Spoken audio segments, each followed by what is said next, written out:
আচ্ছা, আমি এখন রাঙ্গামাটি ঝুলন্ত ব্রিজের এখানে আমি আজকে আসলাম। তো এখানে দেখতে পাচ্ছেন আমরা বিভিন্ন জায়গায় যাই, আসলে এরকম কোনো বাড়তি টাকা নেওয়া হয় না, কিন্তু বাড়তি টাকা নেওয়া হয় যেগুলো একদম দুর্গম এলাকায় বা পর্যটন এলাকাগুলো যেগুলো হচ্ছে খরচ বেশি পড়ে, এগুলো হচ্ছে বেশি টাকা নেওয়া হয়। কিন্তু এখানে পর্যটনে তো ওই রকম কোনো খরচাপাতি এরকম কোনো বেশি যায় না। তো যার কারণে হচ্ছে আমি আজকে আপনাদের সাথে একটু ভিডিওগুলো শেয়ার করতে যাচ্ছি।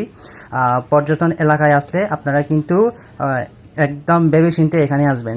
তো আচ্ছা দাদা, এখানে যে আপনি দোকানে আছেন, এখানে মূল্যগুলো গায়ে রেট হচ্ছে 60 টাকা, আপনারা কেন এখানে বেশি কেন নেন? এখানে কেন 10 টাকা বাড়তি এখানে এরকম নেওয়া হচ্ছে?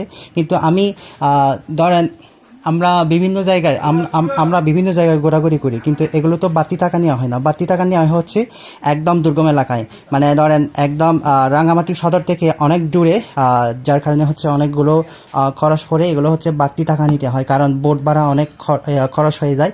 বাট এখানে তো ওইরকম কোনো সিস্টেম নেই, এখানে তো একদম সদরে পড়ছে, এটা তো একদম কাছে। তো এরকম কেন নেওয়া হচ্ছে? এটা হচ্ছে আপনার পর্যটনের ক্যান্টিন। তো এখানে আপনার আমরা যে প্রোডাক্টটা বিক্রি করি, এখানে সার্ভিস চার্জ আছে আমাদের, কারণ আমাদের চাকরিগুলো আপনার সরকারি না, গভর্নমেন্ট না, আমরা মাস্টার রোলে আছি। এখানে সার্ভিস চার্জ আছে এবং এটার একটা ভ্যাটও আমাদের সরকারকে এক্সট্রা প্রদান করা লাগে। আমরা যে প্রোডাক্টগুলো বিক্রি করি এর একটা ভ্যাট দেওয়া লাগে। তো সার্ভিস চার্জ, ভ্যাট চার্জ, এই কারণে এই চার্জগুলো যোগ হওয়ার পর আমরা প্রত্যেকটা প্রোডাক্টে 5 টাকা 10 টাকা করে বেশি নিয়ে থাকি। আপনাদের বেতনগুলো কিভাবে দেওয়া হয় মানে এখানে? আমাদের হ্যান্ড ক্যাশ দেওয়া হয় দৈনিক হাজিরার ভিত্তিতে। এই যে আমি যে চাকরি করতেছি, কাজ করতেছি, আমাকে দৈনিক হাজিরার ভিত্তিতে টাকা দেওয়া হয়, বেতন দেওয়া হয়। আচ্ছা, আমি একটা কথা বলি, কারণ এখানে তো পর্যটক যারা আসতেছে ওরা তো আর ফ্রিতে ঢুকতেছি না, কিন্তু ওখান থেকে তো টাকা নেওয়া হচ্ছে, হ্যাঁ, টিকিটের টাকা নেওয়া হচ্ছে। তো এখানে কেন পণ্য থেকে কেন বাড়তি টাকা নেই? টিকিটে যে টাকাটা আমরা নিচ্ছি এটা তো আমাদের ব্রিজে মেইনটেনেন্স কাজ থাকে। ব্রিজে মনে করেন যে আপনার ব্রিজের মেইনটেনেন্স কাজে যে লোকজনগুলো থাকে বা অন্য সংস্করণ যে কাজবাজ আছে, এই কাজ কামের পিছনে সে টাকাগুলো ব্যয় হয় এবং আমাদের বেতন ভাতা ব্যয় এখান থেকেই চলে। আমাদের তো এগুলো সরকারি জব না যে সরকার আমাদের টাকা দেয়। আমরা হচ্ছে দৈনিক হাজিরার ভিত্তিতে আসি। তো আমরা সব কাজবাজ করি, এই সার্ভিস চার্জের টাকা, এরপর আপনার টিকিটের টাকা, এইগুলো থেকে একটা লভ্যাংশ টাকা দিয়ে আমাদের বেতন ভাতা দেওয়া হয়।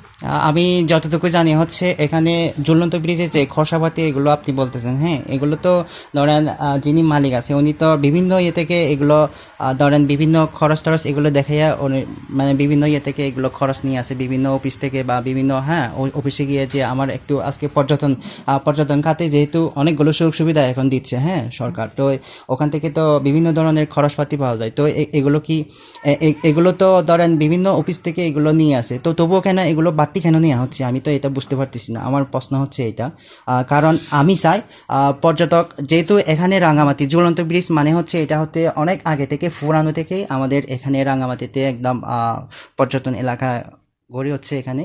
তো আমিও চাই যাতে মানে সমতল থেকে যারা দূর দূরান্ত থেকে যারা এখানে পর্যটক আসবে ওনারাই যাতে সুযোগ সুবিধাগুলো পায়, ঠিক আছে? বাড়তি কোনো ওনাদের কাছ থেকে বাড়তি কোনো এক্সট্রা টাকা নিয়ে কোনো জিনিস থেকে মানে কোনো জিনিসের বাড়তি টাকা নিয়ে আপনারা যাতে এরকম না করেন, এটাই আমি করবো আর কি। বললাম যে আমাদের এই যে এক্সট্রা 5 টাকা বা 10 টাকা আমরা বেশি নিচ্ছি প্রোডাক্ট প্রতি,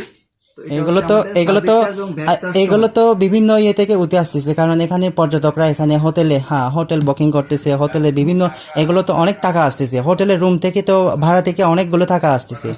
তো এগুলো থেকে তো মানে আপনাদের তো বেতন দিতে সমস্যা হয় না মালিকের? আমাদের সেখানেও তো আমাদের স্টাফরা আছে, তাদের স্টাফ থাকলেও মানে ওখানে তো অনেকগুলো পর্যটন আসতেছে, পর্যটক এসে এখানে উঠতেছে।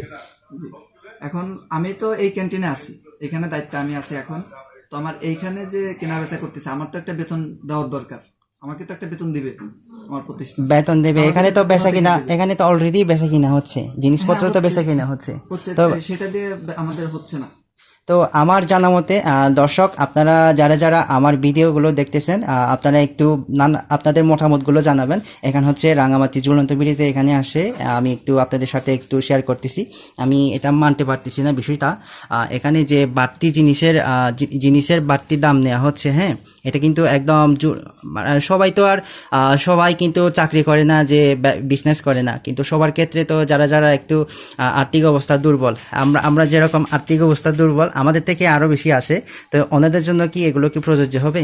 কারণ এগুলো তো হচ্ছে যারা যারা বড় বড় চাকরি করে বা বিজনেস করে ওনাদের জন্য ক্ষেত্রে হচ্ছে সমস্যা হবে না। আমার ভিডিওটা পুরো দেখবেন এবং আপনাদের কমেন্টগুলো একেবারে আপনাদের মতামতগুলো কমেন্ট করে জানাবেন। ধন্যবাদ সবাইকে, ধন্যবাদ আপনাকে। ঠিক আছে।